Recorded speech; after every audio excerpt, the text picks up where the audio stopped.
J'aimerais qu'on rappelle un petit peu la place de de la gestion alternative dans une allocation et pourquoi on met de la gestion alternative dans une allocation d'actifs aujourd'hui. Marie? Hem, Très bonne question. En fait, aujourd'hui, l'alternative dans une allocation, donc il y a par exemple, moi, je vais principalement vous parler de l'obligataire parce que c'est un peu mon bébé, mon dada, c'est là d'où je viens. Mais, on a des bons rendements sur le crédit, donc on aime l'investment grade, le high yield, on a des rendements aujourd'hui qui sont intéressants. Par contre, il y a quand même des risques qu'il ne faut pas négliger. La prime de risque, elle est historiquement basse. Ça veut dire qu'elle est vulnérable, qu'il peut à tout moment y avoir quand même des pics de volatilité sur cette prime de risque. Et pour limiter en fait ce risque-là, cet effet qui est généré par les risques qu'on appelle chez Candriam, qui viennent du nouvel ordre mondial, les risques géopolitiques, sur les tarifs, sur la fiscalité, le changement climatique, enfin il y en a plusieurs. Je pense qu'on les a tous en tête. En fait, la gestion alternative ici, elle va vraiment servir de en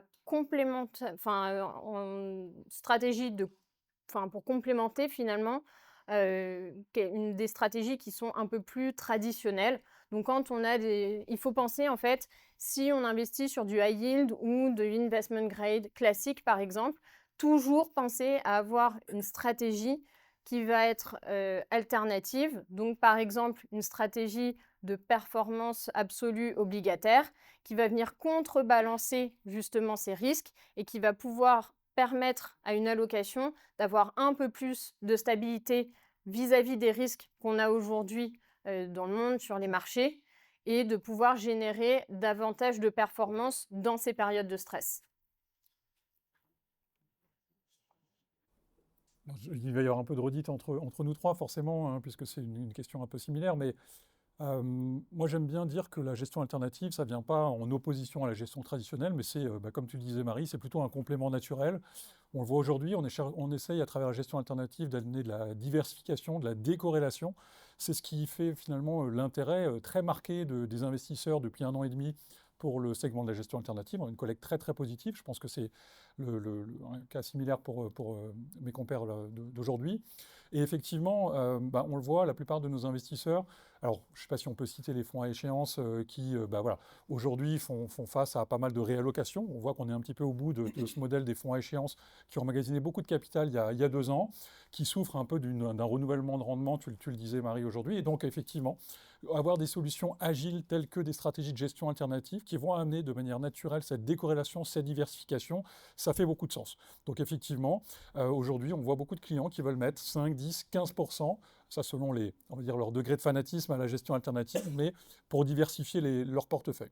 Et je dirais que c'est d'autant plus vrai qu'aujourd'hui, on voit que, alors historiquement, on sait que dans un portefeuille globalement équilibré, en banque privée, on avait un algorithme de 60-40, 70-30 entre actions et obligations, parce que c'était deux classes d'actifs qui étaient considérées comme décorrélées, et c'était un portefeuille un peu tout-terrain qui allait marcher dans toute configuration de marché. On l'a vu lors notamment des chocs de, allez, je vais dire mars 20 2022 avec l'Ukraine, ou plus récemment avec les tarifs. On s'est rendu compte que dans ces périodes de dislocation de marché, les actions et les obligations, elles étaient finalement assez corrélées, notamment du fait de stress de liquidité. Et finalement, cette gestion alternative qui a vraiment cette vocation décorrélante, diversifiante, elle trouve tout son sens. Donc je crois qu'on a mangé un petit peu notre pain noir pendant les années fin d'année 2010, où la classe d'actifs a été un petit peu délaissée, et à travers les chocs qu'on vient de traverser, et aussi le caractère opportuniste de la gestion alternative, on a su montrer finalement notre valeur ajoutée dans un portefeuille bien équilibré, et en quoi finalement on pouvait participer à l'efficience d'un portefeuille diversifié. Oui. Guillaume? Alors, je vais effectivement pas dire le contraire de ce que vous venez de dire, mais moi, je vais rajouter peut-être que, en tout cas, nous, comme on le voit dans la performance absolue aujourd'hui chez nous, ça a démontré effectivement cette décorrélation dans les chocs et notamment cette protection qu'on peut apporter, notamment sur ces fonds de performance absolue. Mais plus largement, j'ai l'impression que c'est une stratégie qui peut remplacer. Alors, nous, on a peut-être moins de fonds obligataires classiques, on va dire, à proposer dans notre maison, mais c'est une stratégie qui peut plus largement remplacer une grande partie des fonds obligataires, puisqu'ils ont démontré à la fois dans les périodes de taux bas, mais aussi dernièrement, dans les périodes où les spreads se sont compressés, enfin où les gestions obligataires classiques ont plutôt eu des très bons rendements, qu'on était aussi capable, au travers de ces gestions-là, de délivrer des très fortes performances. Donc, capable de protéger, capable de délivrer de la performance, quelque part, ça peut remplacer une partie de ces stocks-là dans les allocations. Oui, parce qu'aujourd'hui, on voit que quand on regarde les spreads de crédit, tout va bien. Le marché, price, peu de risques, peu de défauts, tout va bien, mais tout va bien en théorie. Pour les émetteurs, surtout. Moi, je dirais, oui. Oui, exactement. Pour les investisseurs, oui. Ouais, c'est ça que je veux dire, c'est qu'aujourd'hui, on ne price pas les risques en fait. Sur le marché ne price pas vraiment les risques. Ouais, en fait,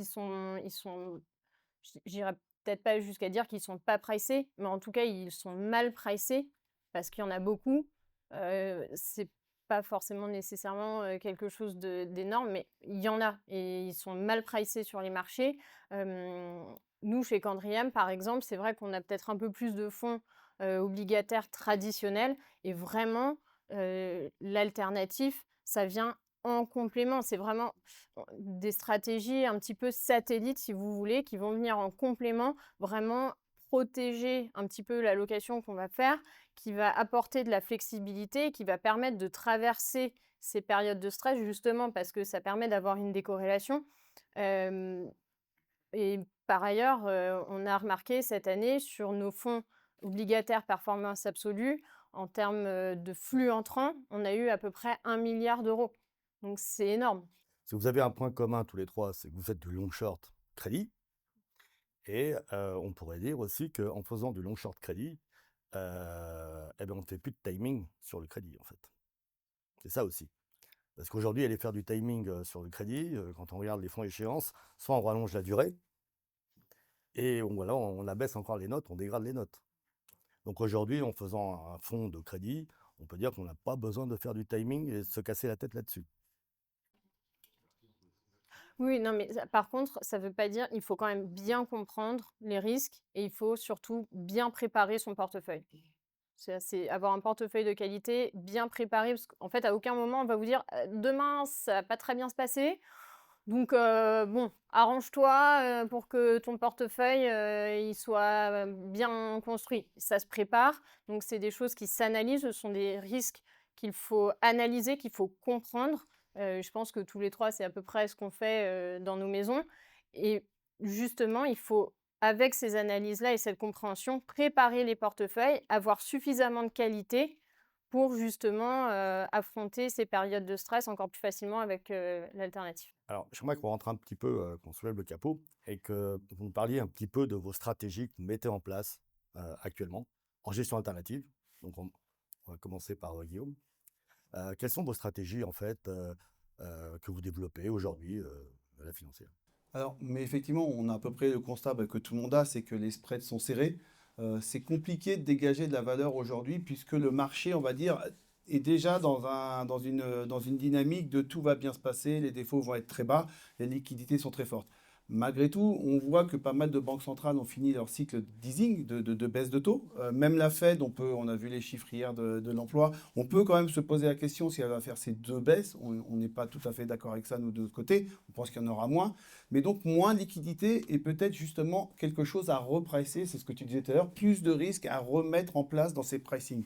Donc aujourd'hui, nous, effectivement, on va déployer des stratégies. C'est-à-dire qu'on aime bien, parce que la croissance est toujours là, en zone euro, aux États-Unis, elle est toujours là, on aime bien l'investment grade, par exemple. Même si c'est cher, on va dire qu'est-ce qui peut nous arriver de grave. On voit la période des résultats sont plutôt bons. Attention à la dispersion qui peut être importante. Le high yield, par contre, on est complètement à l'écart, donc on est complètement sorti de cette classe d'actifs-là. Et par la suite, on met énormément de stratégies de hedging en place pour justement aller pour protéger le portefeuille. Et ça, c'est la base de notre gestion. Sur le high d'aujourd'hui, vous couvrez? Alors, on a réduit en vendant une grande partie et en plus de ça, on couvre le reste pour avoir aucune position aujourd'hui. On estime que à long terme, on aura la même performance sur l'investment grade que sur la yield, sauf qu'on aura beaucoup plus de volatilité sur la yield, donc de meilleurs points d'entrée. Mais c'est ce que tu disais, Geoffroy disait ça il y a quelques instants, l'agilité, c'est extrêmement important pour nos fonds, d'être capable justement, mais à travers ces hedging, qu'on peut couper à tout moment, de pouvoir se repositionner très rapidement et de pouvoir repositionner le fonds à tout moment. C'est un peu faire de l'allocation, mais de façon très dynamique, avec des stratégies en plus par-dessus, donc des stratégies de long short qui vont nous permettre de booster la performance et en plus de capter cette volatilité, la transformer en performance. C'est que du long short crédit ou vous avez d'autres stratégies? Non, alors effectivement, nous, on va travailler beaucoup la stratégie crédit, mais aussi la stratégie taux. On trouve que ces deux stratégies sont très complémentaires. Et par exemple, aujourd'hui, alors il n'y a plus de valeur vraiment sur la zone euro, en tout cas sur les courbes allemandes. Il y a même de la valeur en termes de protection sur la France, hein, malheureusement pour nous dans ce pays-là. Mais par exemple, il y a des courbes qui sont très intéressantes pour nous à aller travailler dans la partie taux, l'Angleterre, l'Australie. Et ça, c'est vraiment des choses qui vont nous permettre d'aller chercher de la valeur ailleurs. Donc effectivement, on travaille toutes ces courbes. Alors nous, au niveau de Cigogne, dans les fonds qu'on propose aujourd'hui, en tout cas dans nos solutions phares, on a un spectre qui est un peu plus large. Alors effectivement, nous, on aime bien avoir ce caractère un petit peu opportuniste, donc sur la relative value crédit. Ça va donc effectivement sur de l'investment grade jusqu'à effectivement du high yield. Ça va même jusqu'à des non notés parfois, puisqu'on intervient notamment pas mal sur le segment des obligations convertibles, où on va trouver parfois des émetteurs qui ne sont pas du tout notés. Et effectivement, là je te rejoins vraiment Guillaume, c'est d'avoir cette idée vraiment d'opportunisme, aller chercher la valeur là où elle est, au moment où elle est. C'est-à-dire qu'avoir une exposition à un coverage qui est mondial, donc pas se forcer à ne faire que de l'Europe, mais essayer effectivement de diversifier correctement les portefeuilles à travers plein de stratégies. Alors, peut-être je voudrais aussi démystifier un petit peu quelque chose. On parle de long short crédit. C'est quoi du long short crédit finalement? Alors nous, dans nos portefeuilles, on a vocation à ne pas prendre de biais sur les taux. On considère que ça, c'est un autre métier. C'est un métier de stratégiste, hein, qui est plutôt un métier de global macro. Nous, on va plutôt se concentrer sur les spreads de crédit des émetteurs. Donc à chaque fois qu'on va mettre en place une stratégie, par exemple sur une obligation, elle va toujours être couverte en taux, hedgée en taux. Donc il y a toujours un swap face à une obligation. Et donc c'est quoi la stratégie long short? C'est une obligation contre une autre obligation, c'est une obligation contre un CDS sur cette obligation, donc c'est de la pure valeur relative entre deux instruments de crédit, c'est un indice contre ses composantes, et aussi, je le citais en exemple tout à l'heure, c'est une obligation convertible contre sa patte action, donc un long convertible, un short action. Et là, finalement, je dirais le moteur de chacune de ces stratégies, c'est l'arbitrage de volatilité entre deux instruments qui, théoriquement, devraient être corrélés, mais dans des phases de dislocation de marché, et c'est peut-être un thème qu'on va évoquer tout à l'heure, c'est on se nourrit de la volatilité. Et c'est ce qui est intéressant finalement dans la gestion alternative, c'est ce côté amortisseur, oui, je tiens quand même à le nuancer, parce que quand les marchés sont totalement disloqués, on a beau être sur de la gestion alternative, on peut souffrir momentanément, mais néanmoins, c'est dans ces phases-là qu'on trouve les meilleures opportunités, parce qu'il va y avoir des dislocations entre l'obligation et son CDS de référence, entre un indice et ses composantes, entre une convertible et son action de référence. D'ailleurs, chez vous, vous avez en fait toute une équipe, je pense que tu fais partie des anciens du CIC, de la salle, et en fait, ce sont des stratégies qui ont été mises en œuvre en compte propre. Ouais. Alors effectivement, nous, on peut appeler ça des stratégies de salle, parce qu'effectivement, on reproduit les stratégies de notre salle des marchés. Moi, j'ai la chance d'avoir fait une première expérience effectivement dans cette salle des marchés. On m'a proposé d'être, il y a 20 ans, le premier gérant de Seagull Management. J'en suis aujourd'hui le patron, donc avec une grande fierté de représenter cette structure aujourd'hui devant vous. Effectivement, c'est ça notre ADN. C'est un ADN d'arbitrage sur des stratégies de crédit, quels que soient les instruments, quelle que soit la zone géographique et quelle que soit finalement la notation de ces émetteurs-là.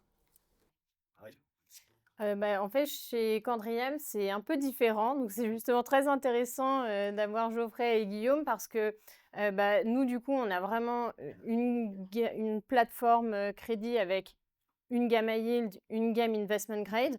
Le high yield, on n'a pas peur d'y aller. En revanche, on a conscience des risques que ça peut apporter et donc, on a vraiment une analyse de nos émetteurs qui est donc une analyse fondamentale, hein, qui est assez poussée avec notre propre credit ranking en interne. Ça nous permet, du coup, comme on a des solutions longues sur le high yield et notamment une solution, enfin même deux solutions performance absolue, d'être confiant sur les émetteurs et les émissions sur lesquelles on investit sur le high yield. Donc oui, il y a des risques sur le high yield.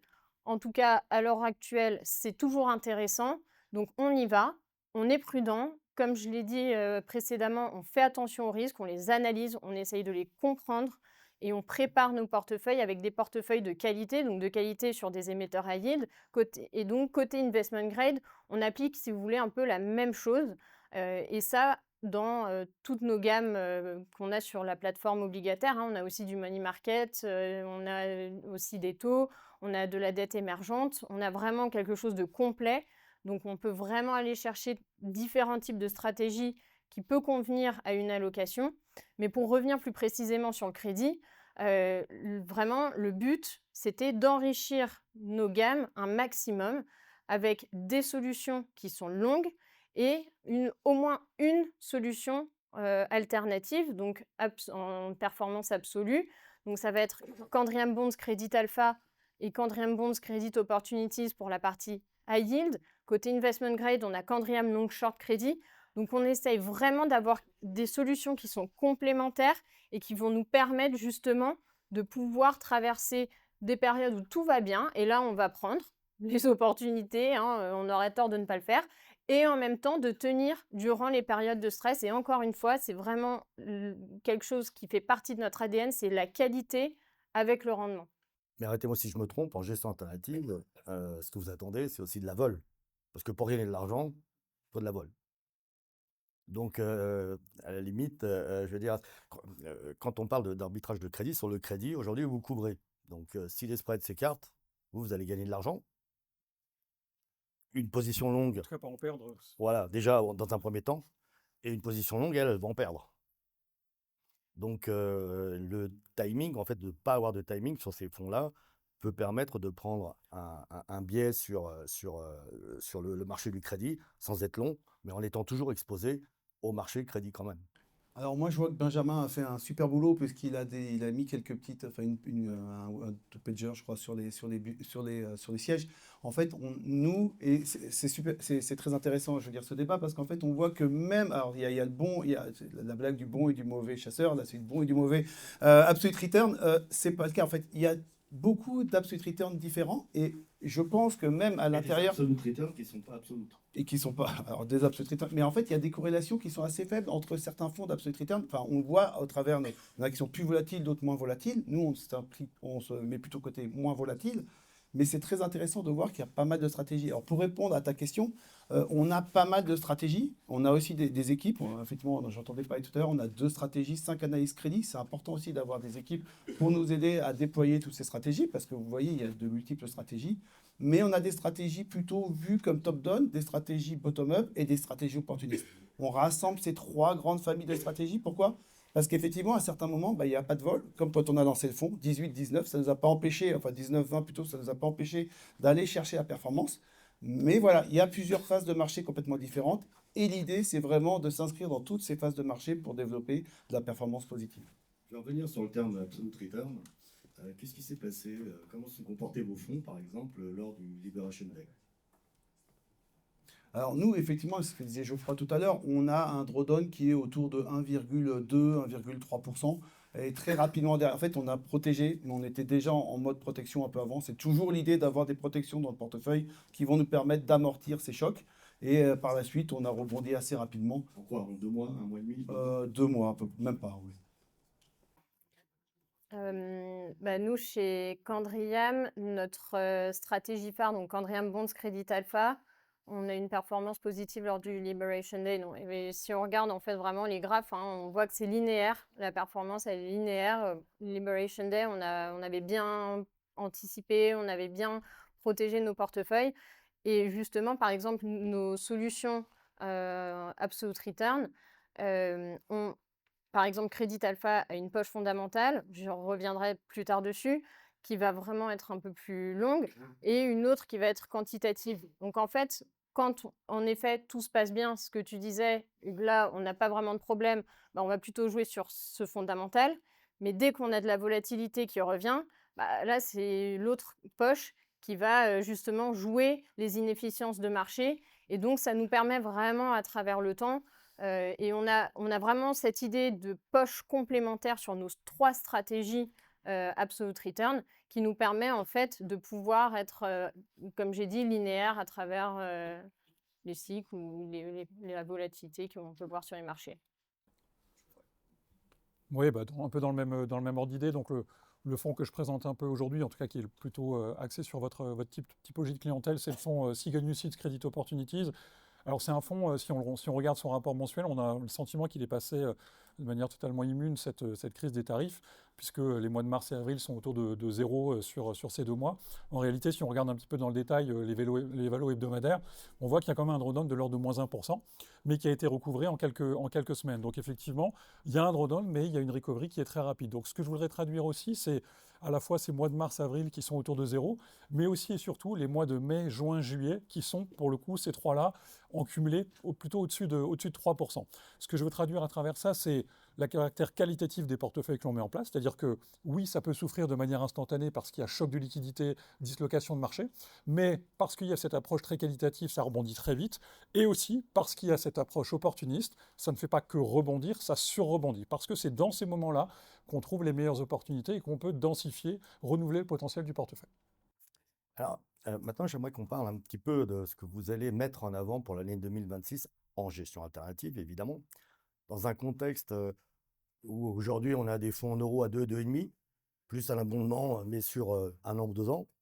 On a les monétaires qui vont baisser, les DAT qui vont baisser, les fonds à échéance, soit on rallonge la durée pour aller chercher du risque, ou on va acheter des notations dégradées. Aujourd'hui, qu'est-ce que vous mettez en avant pour avoir un surcroît de performance avec une volatilité en général même bloquée par prospectus ou en tout cas très très limitée et en ayant un surcroît de performance pour l'année 2026? Qu'est-ce que vous prenez? Marie, peut-être? Sans surprise, je vais parler de Candriam Bonds Credit Alpha. Ça, c'est notre stratégie phare cette année. C'est une stratégie, donc UCITS, liquidité journalière, ça c'est important de le rappeler. Référencé partout. Référencé, oui, Partout. quasiment partout, oui. Qui a été lancé et qui est géré par Nicolas Julien, qui est notre directeur obligataire chez Candriam, qui est chez Candriam depuis à peu près 20 ans maintenant, il me semble. L'histoire en fait de ce fonds, pour vous le dire rapidement avant de vous donner les chiffres, c'est ce qui nous intéresse tous. En fait, il a été créé en février 2020, donc post-Covid, justement parce que les gérants de notre plateforme high yield ont vu qu'il y avait un nouvel ordre mondial qui se mettait en place. Comment y répondre? Eh ben, on enrichit la gamme high yield qu'on a déjà, qui a déjà fait ses preuves, hein, je le rappelle, on en fait depuis 1999, on a 0 défaut. On a à peu près 10 milliards d'actifs sous gestion en high yield. Et donc, Crédit Alpha, pour venir compléter cette gamme, venir en stratégie vraiment de soutien aux stratégies classiques, c'est une stratégie qui est, donc, comme je le disais tout à l'heure, avec 2 moteurs de performance complémentaires, une fondamentale sur lesquelles on va jouer nos convictions fortes. Donc, on va s'appuyer de l'analyse crédit qu'on a de la part de nos analystes crédit qui sont juste géniaux. Et ensuite, on a la poche quantitative où là, on va pouvoir s'amuser un peu à un CDS versus une obligation, entre 2 devises, de bonds d'un même émetteur. Ça peut être entre 2 seniorités d'obligations. Enfin voilà, là, on va pouvoir aller s'éclater un peu, faire joujou sur les marchés, les inefficiences qu'on peut observer. Ça nous donne une performance depuis le lancement de un peu plus de 21%. Et surtout, ce qui est intéressant, c'est année 2022, marché du high yield, moins 14% à peu près, enfin moins 13,9 si je ne me trompe pas. Le fonds Candriam Bonds Credit Alpha délivre une performance de plus de 4%. L'année suivante, quand on était sur une tendance haussière, donc le marché qui a fait plus 9%, marché high yield toujours, hein, le fonds a fait plus 6% quand le marché a fait plus 9. Donc on a capté une bonne partie de cette performance. Comme on l'a fait? Parce qu'on est global, high yield, donc on va vraiment en plus aller chercher sur différentes régions. C'est un fonds dont la performance, l'objectif en tout cas, c'est de faire une performance de 350 à 500 points de base versus Ester au cours d'un cycle de crédit. Et je me répète, mais Liberation Day, par exemple, nous, on a eu une performance positive. Le fonds s'est très bien comporté et on a vraiment une belle croissance aussi des encours, puisqu'aujourd'hui, on est à peu près, on est à plus de 750 millions d'euros d'actifs sous gestion. Et on a pris cette année en flux entrant, on a à peu près 350 millions, si je ne me trompe pas. Donc, il y a quand même un fort intérêt. Geoffrey, peut-être? Oui, bah, sans surprise, je vais reprendre aussi un peu mes propos d'avant. Alors, nous, on a un fonds historique, hein, un fonds flagship qui s'appelle le fonds Stork Fund Dynamique Multistratégie, que certains d'entre vous connaissent peut-être. Alors, j'en parle peu parce que c'est un fonds qui est réservé à une clientèle professionnelle, puisque c'est un fonds offshore, hein, de droit luxembourgeois, liquidité mensuelle. Alors, je sais que c'est un frein à la commercialisation pour pas mal d'entre vous, mais néanmoins, notre ADN vient de là. Donc, je veux quand même le mettre en avant, notamment parce que il a une vingtaine d'années d'antériorité. Ça veut dire qu'il a traversé pas mal de crises majeures et ça montre un petit peu toute l'antériorité de notre modèle et toute l'expérience qu'on a pu accumuler. C'est le fonds maître. Pardon? C'est le fonds maître. C'est un peu le fonds maître, effectivement, c'est un fonds de fonds qui va piocher dans chacune de nos expertises.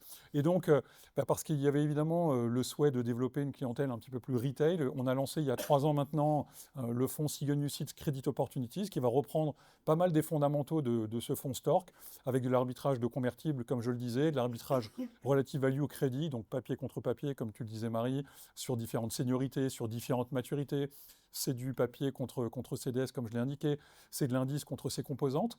On va également avoir des stratégies de carry trade, donc là c'est simplement des stratégies long only, mais qui vont être hedgées contre risque de taux. Donc là aussi, par rapport à ce que tu illustrais Marie, nous aussi on a eu des performances positives en 2022, tout simplement parce qu'on était hedgé taux, donc dans la remontée des taux, on n'a pas du tout souffert de ce mouvement-là.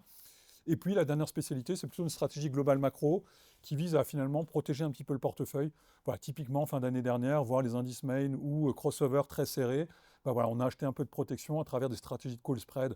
Voilà, ça c'est typiquement le genre de choses que l'on peut mettre en avant. Avec un overlay qui vient par-dessus pour limiter encore le risque. Oui, alors effectivement, donc pour parler un petit peu des fondamentaux du fonds, c'est un fonds qui vise une performance d'Esther plus 2 à 3%. C'est un objectif qu'il a rempli sur ses 3 premières années d'expérience, avec une volatilité encadrée autour de 3%. Hein. Donc ça, c'est le target de perf et de vol. Donc c'est un fonds un peu tout-terrain, donc il ne va pas aller chercher des performances à 2 chiffres. Hein. Ce n'est pas du tout ce qu'on lui demande à ce fonds-là. Mais sur l'étagère, ça veut dire qu'on a un fonds très musclé qui est notre fonds Stork, qui est un pur AIF, leveragé, diversifié. Et puis on a ce fonds-là qui est la solution un peu intermédiaire, accessible à tous. Alors elle n'est pas référencée chez tout le monde pour le coup, parce que elle est en liquidité hebdomadaire et certains assureurs sont un peu... Il est tout de même bien référencé, il est quand même s'il est en je veux liquidité dire hebdo. 80% des assureurs, mais il y en a quelques-uns qui sont un peu réfractaires à la liquidité hebdomadaire. Ce qui me semble un petit peu dommageable parce qu'effectivement, nous, on a plein de stratégies de valeur relative là-dedans. Et je crois que comprendre que pour mettre en place de la relative value et d'aller chercher des points d'opportunité, avoir une liquidité un peu moins grande, c'est au bénéfice de l'investisseur. C'est pas pour le punir, au contraire, c'est pour le protéger. Ça nous permet de ne pas devoir couper des positions au pire des moments. Et au contraire, ça nous permet de mettre du risque dans ces moments où les marchés sont disloqués et où on va trouver des opportunités. Et puis pour finir aussi, comme tu parlais de collecte, Marie, nous aussi on a enregistré à peu près une collecte d'à peu près 300 millions là, sur 12 mois glissants. Donc c'est un fonds qui a été lancé il y a bientôt 3 ans et il fait un peu plus de 400 millions d'encours aujourd'hui. Donc c'est un vrai succès commercial et ça traduit un petit peu tout le propos qu'on a pu tenir, je crois, tous les trois. C'est tout l'intérêt de la gestion alternative dans les marchés actuels. Et d'où viennent les flux plutôt de banques privées, d'instit? Alors aujourd'hui, ça a été, alors comme le fonds est relativement naissant, c'est plutôt des flux de banques privées ou de segments retail. Je dirais que maintenant qu'on a passé un peu les seuils de 3 ans, 300 millions, on voit qu'on a des instituts qui vont avoir des problématiques de ratio d'emprise, qui commencent à regarder le fonds et qui commencent à susciter de l'intérêt. Très bien. Guillaume? Oui, pour ma part, je vais mettre en avant effectivement le fonds Échiquier Absolute Return Crédit, qui lui se base en format, ce que tu disais tout à l'heure, en fonds maître nourricier, sur un fonds qui a qui a plus de 7 ans d'existence maintenant, donc qui a traversé pas mal de crises. Et effectivement, c'est un fonds, donc liquidité journalière, qui a pour but de délivrer une performance positive dans le temps, en plus de ça, d'encadrer la volatilité, mais ça, un peu comme Geoffrey l'a expliqué, on va vraiment mettre en avant ces deux facteurs-là pour avoir une surperformance, hein, puisque depuis le lancement, on a une performance du fonds qui est autour de 27%, légèrement plus, alors que l'investment grade fait le marché monétaire et que les taux, enfin l'univers obligataire au travers de l'aggregate, est encore en territoire négatif. Donc ça prouve quand même la valeur ajoutée. Et peut-être juste pour mettre en avant une brique que vous n'avez pas mentionnée, mais qui effectivement, c'est ce que je disais, complémentarité entre ces différents fonds, on utilise beaucoup aussi le moteur taux pour justement, on a vraiment une stratégie taux qui est complètement intégrée dans nos moteurs de performance parce qu'on trouve qu'elle est très complémentaire, toujours pareil, dans cette idée de diversification et de décorrélation pour justement limiter le risque qu'on embarque dans le portefeuille.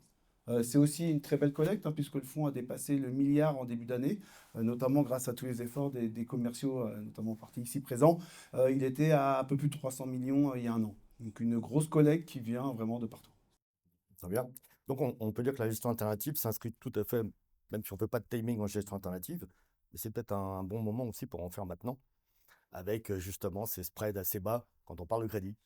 Complètement. Vu l'environnement, en tout cas, que nous, on anticipe, ce qui nous attend pour 2026, on a peut-être eu un petit aperçu fin 2025, à partir d'octobre, des droits de douane à nouveau, du spread à yield qui s'écarte, qui se resserre à nouveau, volatilité sur les taux qui montent très fortement. Effectivement, ça donne. On ne peut pas prévoir les événements exogènes, mais on ne peut pas prévoir qu'il n'y en aura pas non plus.